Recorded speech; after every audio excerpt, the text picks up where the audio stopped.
On parle archéologie. À présent, la terre biblique et historique d'Israël est considérée comme une des régions les plus fouillées, sinon la plus fouillée sur Terre. Mais de nombreux archéologues israéliens pensent qu'il est temps désormais de ralentir, voire même de stopper les excavations. Un reportage de Pierre Cochendler. Le lieu exact de l'entrepôt de l'autorité des antiquités d'Israël est un secret d'État. Y entrer correspond à pénétrer le fort Nox de l'archéologie. Et pour cause, il renferme l'une des collections archéologiques les plus riches au monde. Stocké pêle-mêle, silex, amphores et jarres, sarcophages. La préhistoire, l'âge de bronze, les périodes hellénistiques, byzantines et islamiques s'entrecroisent et s'empilent dans des couloirs sans fin. We have tens of thousands of artifacts lying there in the storage, and nobody studied them. Plus de 30 000 objets anciens sont catalogués ici chaque année, et le flux d'objets antédiluviens se poursuit sans relâche, intarissable. Les 15 employés de l'autorité des antiquités d'Israël devraient s'enfermer 5 ans d'affilée, 7 jours par semaine, 24 heures sur 24, et être nourris sous la porte, ne serait-ce que pour cataloguer tous les objets archéologiques qui sont entreposés ici. Et 10 ans si tout ce qui a été examiné était acheminé ici. Il s'agit d'un véritable travail de Sisyphe. La terre biblique et historique couvrant l'Israël d'aujourd'hui est probablement l'une des plus fouillées, sinon la plus fouillée au monde. Mais par exemple, ce parc archéologique plus vaste que celui de Césarée est laissé en désuétude. Pas suffisamment de fonds sont alloués à la préservation du site. Situé en marge du tel ou monticule antique de Beth Shemesh, un sondage évalue la valeur d'un éventuel site archéologique. Plus de 300 fouilles de sauvetage sont réalisées annuellement. Ces fouilles préventives ont pour vocation de préserver le patrimoine potentiel menacé par les travaux d'aménagement du territoire. Ici, un axe routier doublé d'un échangeur sont en train d'être édifiés. Le pays est en proie à un boom de construction.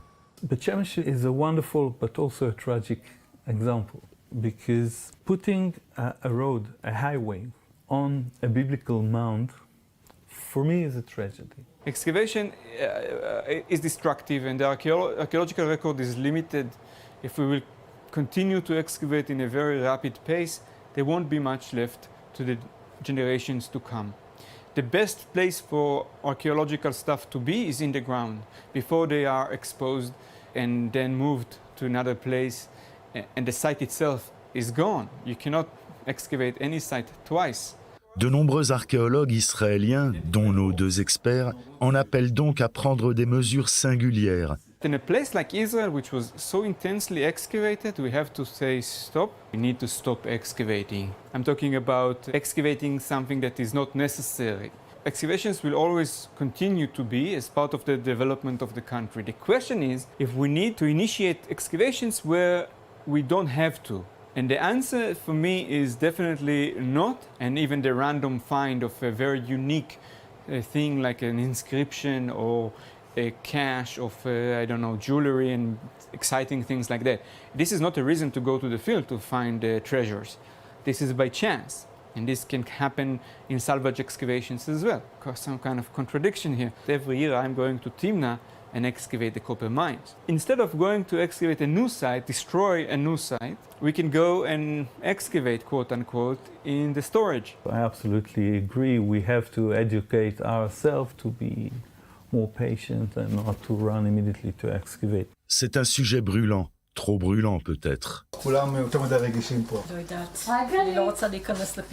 Pourtant, cette opinion insolite qui semble aller à l'encontre de la raison d'être même de cette discipline a pourtant été exprimée haut et fort lors du 48e congrès archéologique annuel qui s'est tenu à Jérusalem en avril et jouit d'un quasi-consensus.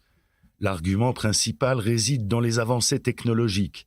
Satellites et drones, caméras multispectrales et thermiques, prélèvement d'échantillons au sol, analyse de l'ADN, des molécules et isotopes, datation chimique de la dernière exposition du sol au soleil. This is a part of a garment that was found covering a skeleton. So we have some human remains from around 1000 BCE. Most of the work is done in the lab. Now it's with the School of Medicine here. He had a knees problem. We can extract the DNA of the person who wore this garment. We're dealing now with microarchaeology. When we came back to Masada, we're not excavating, hundreds of meters. We took half a meter and made a trench and took all the material. We sieved all the material and discovered the archaeological remains of the plants that actually flourish there and blossom there. I don't need to imagine what wine King Herod was drinking. I know it. It was from 19 BC, a very good year. I know the vineyard.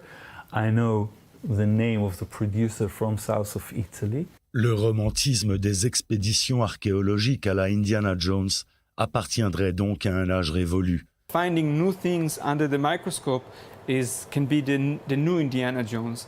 The Indiana Jones of the 21st century. More lab work on already excavated materials. The resolution is getting better and better. I actually promise you it will be more exciting. We excavated in this region so much that we know there won't be big surprises.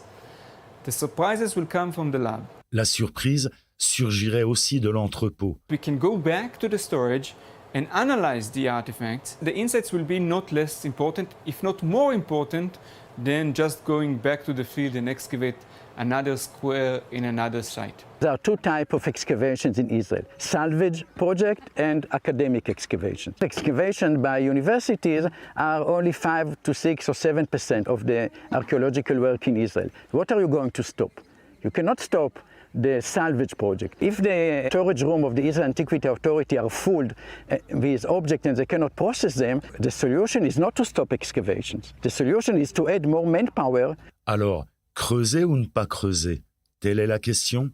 La plupart des archéologues sont en quête de l'équilibre parfait, celui qui permet de développer le pays sans pour autant fouler le passé et le niveler à coups de pelle de bulldozer. If you can keep the site untouched and go around it, above it, let it be. We have enough material. So,